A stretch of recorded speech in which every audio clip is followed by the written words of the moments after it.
chetroqda tushib qoladi. Qolma. Kechasi 3 da nima majbur qildi? Aka kira qilib yurgan. Farzandim kasal, davolatayotdi. O'shaning uchun kechasi ham ishlayapman. To'g'ri ishlagan pulim ishlasiga yetmaydi, lekin mayda-chuyda dorilari, osh-ovqatiga yetkazib turibman. Doktorlar ham baraka topishsa, yaxshi qarashyapti. Tinchlikmi aka, nima bo'ldi? Tinchlik.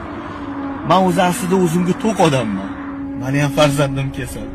Pullarim hech narsani hal qilmayapti. Hozir bitta tush ko'rdim. Tushimda oppoq kiyingan, oppoq soqolli doda.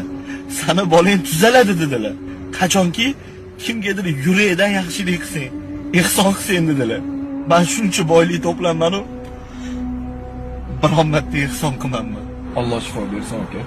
Xo'sh. Okajon, shu pulni oling. O'sha tushni ko'rdim-u, muhtoj odamni topishim kerak deb sizni uchratdim. Siz ham bolangiz tuzalib ketsa, Qanday bo'larkan?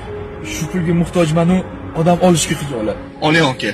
Iltimos, faqat duo qiling. Onasi, bolamzani operatsiyasiga pul topildi. Endi hammasi yaxshi bo'ladi. Alo. Adasi, o'g'limiz o'ziga keldi. Kimmasdan so'rayapti, tez yetib keling. Hozir boraman.